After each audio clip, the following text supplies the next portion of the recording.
Achieving financial success takes dedication, discipline, and most importantly, a plan. For over 30 years, Don Reynolds has helped savers define their needs, formulate their plans, and achieve their goals.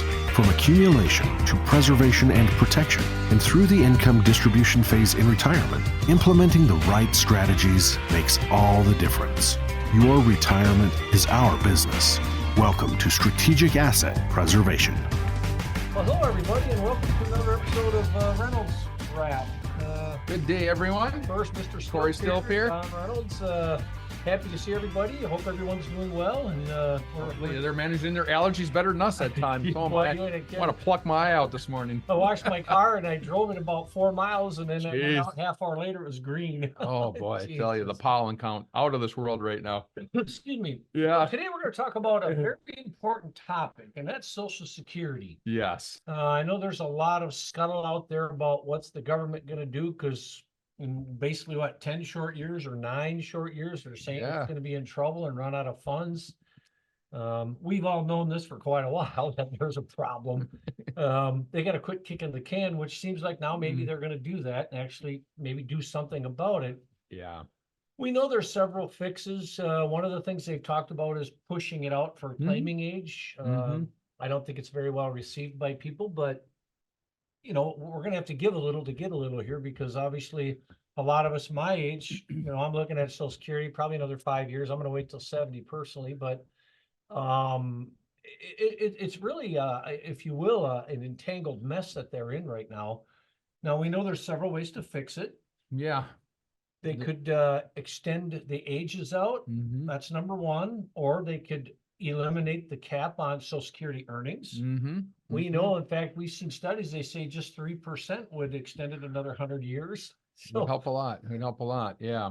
So the problem is a lot of our clientele are right in that age group where you're looking at Social Security as a part of your retirement. And you know, how do you feel, I guess, when we're talking about that and you're hearing the reports and you're hearing the government tangle with this mess that they've got to deal with? You know, how do you feel that you're in that 60s and you're looking at retirement, or late 50s, you want to retire early, and now you're looking at potentially one of your income sources in retirement being kicked out to a later age, because that is something that they are seriously considering. They've done it before, where they've kicked the ages back. Currently, 62 is the earliest you can collect Social Security. Most of us and our listeners are between 66 to 67, depending upon your year of birth, for what they consider your full retirement age. And then 70 with delayed credits. You know, what if they kick that back, where say 65 or 66 is the earliest you can collect Social Security, and then your full retirement age maybe 70, and then 75 with delayed credits. A lot of our listeners are in that age group, and a lot of people we work with looking at retirement or early retirement. That could make a big difference, and that's why it's important to get a hold of us and come and look at the numbers for your specific situation. If you do want to retire early, or if you're in this age group that could be affected by a potential change. Yeah, because, you know, we've got the software program that takes out all of the confusion, if you will, and it puts it in, you know, black and white terms, if you will, because it'll show you hard numbers based on your full retirement ages, what you're going to collect long term, but it'll also show what you could potentially be leaving on the table long term too. Exactly. So, you know, we understand there's some uncertainty with it. Our job is to try to build certainty into your retirement plan. Exactly. And, you know, we've got a lot of different ways that we could potentially do that, because we're going to not just look at Social Security as a whole, but we're going to break it down, look at taxation of Social Security. You know, everybody's aware of that one. Up to 85% can be taxable. We're not fans of that. We'd like 0. We can't always get there, but it's our goal. Or reduce it. Right. Or be anywhere between 0 to 85. Correct. But if we get it down to 30% of your annual benefits reported as taxable. That's a big win. That's a big win, is right. So, yeah. We certainly want to, you know, do the right thing for everybody. And we feel that the best way to do that is to, you know, take the initiative to come on, sit down, get no cost, no obligation with us. We're not high pressure guys. We're here to help and educate. Yeah. But our software program is a pretty powerful tool. We've used it for years, and it really takes all of the confusion and the thoughts about what should I do, and it puts it in black and white numbers for you, so you can make an informed decision. You know, we've talked about bridging Social Security by using 401k IRA dollars to help with taxes long term. So there's certainly some options out there to help you. So you don't have to be worried about, well, what if they do push it out to 70 or, you know, 65 earliest age? Well, I understand no one really likes that, but we've also been big proponents of most people waiting till at least full retirement age to take Social Security. Going early is generally a bad decision. Now, I understand if you need it, you need it to live. I get it. You want to retire early.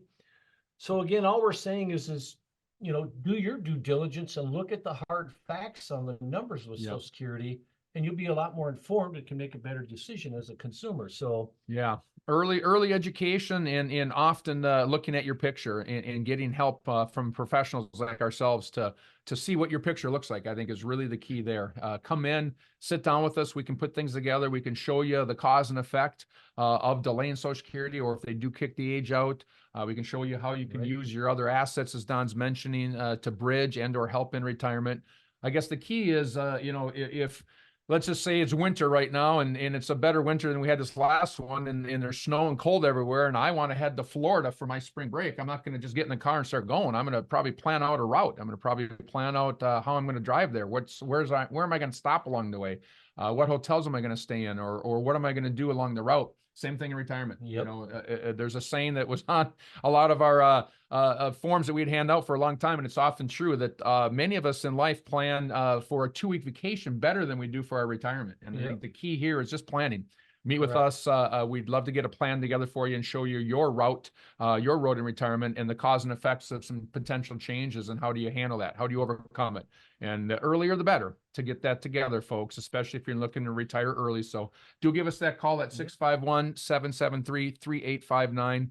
Again, 651-773-3859, and we'd be honored to sit down, go through this with you in your personal situation, what it could look like. Yep.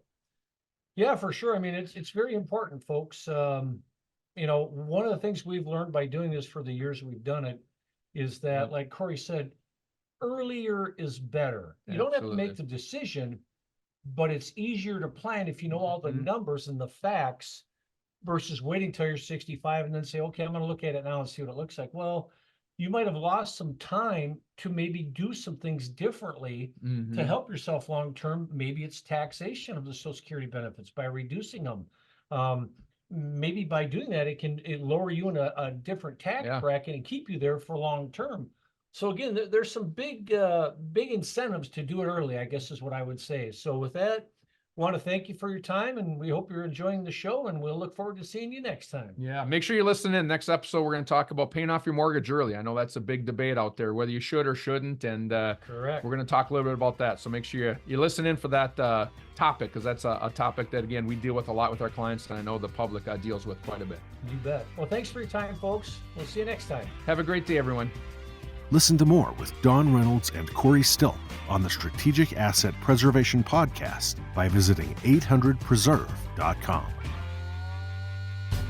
The information presented on this program is provided for informational purposes only, without warranty of accuracy, completeness, or suitability for a particular purpose. This program is not intended to be and does not constitute financial, investment, legal, or tax advice. This information is general in nature and not specific enough to be construed as advice. You should not make any decision based on the information presented on this program without independent consultation with an appropriately licensed professional or competent advisor. Investment in securities or the market involves a potential risk for loss of principal. Trading, therefore, may not be suitable for all listeners. Annuity guarantees are based solely on the financial strength and claims-paying ability of the issuing company. Withdrawals of growth from annuities may be taxable as ordinary income in the year it is taken. Individuals should review contracts for specific details of the product's features and costs. Early withdrawals may subject the owner to penalties, fees, or taxes. Fiduciary duty extends solely to investment advisory advice and does not extend to other activities such as insurance or broker-dealer services. Advisory clients are charged a quarterly fee for assets under management, while insurance products pay a commission, which may result in a conflict of interest regarding compensation. Advisory services offered through Brookstone Capital Management, a registered investment advisor.